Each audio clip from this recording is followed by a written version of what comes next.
जरा सोचिए, रात का अंधेरा है और आसमान से सिर्फ बारिश नहीं बल्कि गहरे राज बरस रहे हैं। और इसी तूफान के बीच जन्म लेती है एक कहानी, धोखे की, लालच की और एक ऐसे बदले की जिसे कब्र की दीवारें भी नहीं रोक पाई। बस उस खौफ को महसूस कीजिए। हवा में ये शब्द गूंजते हैं, मैं आ गया प्राची।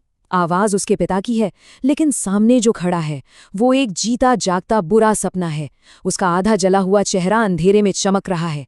नहीं, ये कोई प्यार भरा मिलन नहीं है, ये तो उस हिसाब की शुरुआत है जिसे चुकाने के लिए वो लौटा है। सिर्फ 6 दिन, बस 6 दिन पहले ही तो दुनिया ने जाने मानी इंडस्ट्रियलिस्ट संकेत विश्वकर्मा के जाने का शोक मनाया था, एक दर्दनाक हादसे का शिकार। पर आज वो यहीं है, सामने खड़ा है।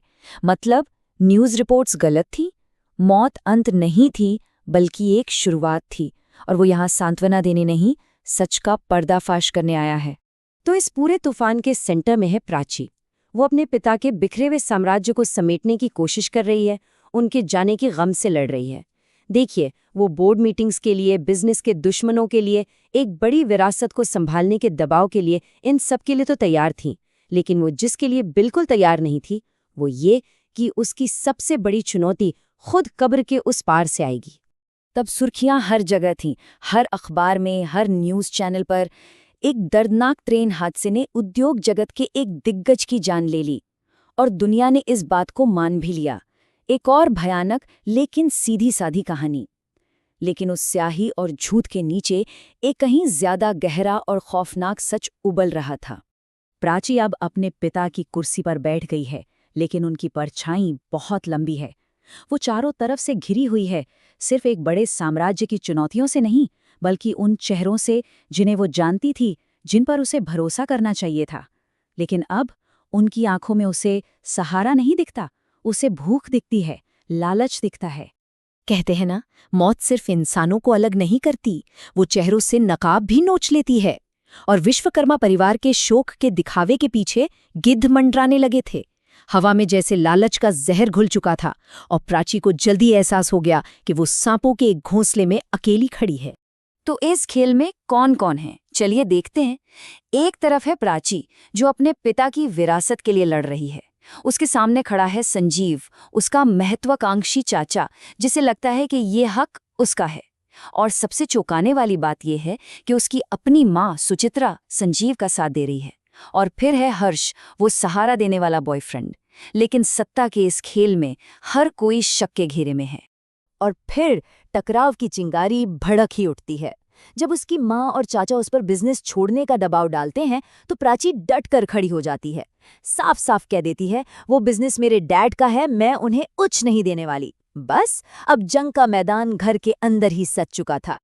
और फिर उसी रात के सन्नाटे में हकीकत चकनाचूर हो जाती है। उसके पिता का भूत प्रकट होता है, एक धुंधली परछाई की तरह नहीं, बल्कि सच उजागर करने वाली एक ताकत के रूप में। वो यहाँ डराने नहीं आया है, वो तो उस झूठ को मिटाने आया है जिसने उसकी जान ली, और बदले की आग जलाने आया है। तो सवाल वही है जो हवा में तैर रहा है, संकेत विश्वकर्मा के साथ असल में हुआ क्या था? इसका जवाब कोई जासूस या रिपोर्टर नहीं देगा। ये जवाब सीधे वहीं से आ रहा है, उस आत्मा से जो एक एक का नाम लेने के लिए लौटी है। देखिए, झूठ बहुत सीधा साधा था, एक ट्रेन हादसा। लेकिन सच्चाई कहीं ज्यादा भयावह। संकेत विश्वकर्मा किसी इत्तेफाक से नहीं मरे थे, उनकी हत्या की गई थी, उन्हें आसमान से गिराया गया था, उनके अपने प्राइवेट जेट के एक सोचे समझे क्रैश में। वो भूत धोखे के इस पूरे जाल को एक एक करके खोलता है। शुरुआत हुई मकसद से। संकेत ने मंत्री उमराव सिंह के मुनाफे वाले लेकिन जहरीले यूरेनियम प्रोजेक्ट को मना कर दिया था। फिर आया अंदर का आदमी। मंत्री ने अपने ही बेटे हर्ष को एक जासूस की तरह इस्तेमाल किया, जिसने प्राची का दिल जीतकर घर के राज चुराए। धोखा और भी गहराया जब लालच का वादा करके संकेत के अपने भाई संजीव को भी इस साजिश में शामिल कर लिया गया। और आखिरी चाल, एक अकेली उड़ान, एक खराब किया गया इंजन और आसमान से गिरता हुआ एक आग का गोला। सच के साथ आता है गुस्सा। संकेत की आत्मा सिर्फ एक कहानी सुनाने नहीं आई थी, वो जल्लाद बन चुकी थी। अब बातें करने का वक्त खत्म हो गया था, अब हिसाब चुकाने का वक्त था, और इसकी कीमत डर से वसूली जानी थी। कब्र के उस पार से उसकी नजरें उन सब पर थी।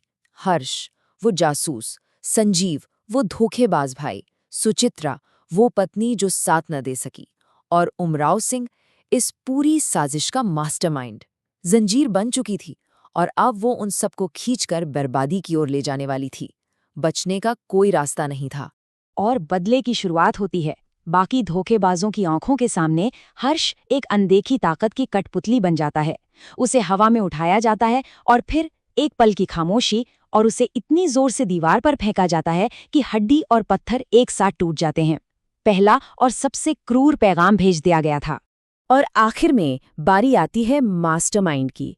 उमराव सिंह दुनिया से मीलों ऊपर, सोचता है कि उसे कोई छू नहीं सकता, लेकिन उस प्लेन में वो अकेला नहीं है। कॉकपिट में एक भूतिया साया उभरता है, उसी के किए हुए जुर्म का एक अक्स। अंत काव्यात्मक है, भयानक है और शायद न्यायपूर्ण भी। आग का जवाब आग से दिया जाता है। बदला पूरा हुआ। तो धोखे की कीमत क्या है? इस कहानी में इसे पैसों में नहीं तौला जाता। ये एक ऐसा कर्ज है जिसे डर और जिंदगी से चुकाया जाता है।